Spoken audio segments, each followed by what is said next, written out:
फार आनंदाची गोष्ट आहे की आज आमचा बालमित्र पुन्हा तिसऱ्यांदा महाराष्ट्राच्या मुख्यमंत्रीपदाची शपथ घेतोय. बालपणाच्या बऱ्याच आठवणी त्यांच्या आहेत. की त्यांच्यातलं त्यावेळेसची बुद्धिचातुर्य ते आम्हाला त्यावेळेस समजत नव्हतं, पण ते आज आता आमच्या म्हणजे पाहिल्यानंतर लक्षात येतं. बालपणात त्यांनी खूप म्हणजे इथे वेळ घालवला. बरेच दिवस इथे ते राहायचे. हे आजोळ त्यांचं असल्यामुळे इथे तसं आजही त्यांचं येणं-जाणं आहे. आजही ते मुख्यमंत्री झाले त्याही वेळेस पहिल्यांदा कुलदैवत तिथे असल्यामुळे येतात आणि आजही ते येतील. मुख्यमंत्रीपदाची शपथ घेतल्यावर ते परत येतील. पुन्हा येईन, पुन्हा येईनचा त्यांनी जी घोषणा केली होती विधानसभेत, ती त्यांनी आज खरी करून दाखवली. खऱ्या अर्थाने करून दाखवली आणि जल्लोषात करून दाखवली असं म्हणायला हरकत नाही. बालपणीच्या आठवणीतून आजही त्यांच्या त्या स्मृती हटत नाहीत.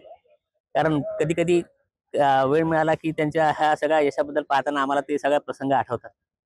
त्या प्रसंगांमध्ये बालपणी खेळलेल्या आमच्या वाड्यामध्ये किंवा फडणवीसवाड्यांमध्ये ज्या मस्त्या त्यांच्या होत्या, जो मिश्किलपणा त्यांचा होता, तो आजही त्यांच्यामध्ये बराचसा दिसतो. पण आता पदावरच्या गांभीर्यामुळे ते वाटत नाही, तसं दिसत नाही. पण आम्ही एकत्र आधी जरी भेटलो तरी त्याच पद्धतीने त्यांचं वागणं आमच्यासोबत असतं आणि त्याच्यात फार आनंद वाटतो. आजही ते आता परत शपथ घेता याचा आम्हाला खूप आनंद आहे.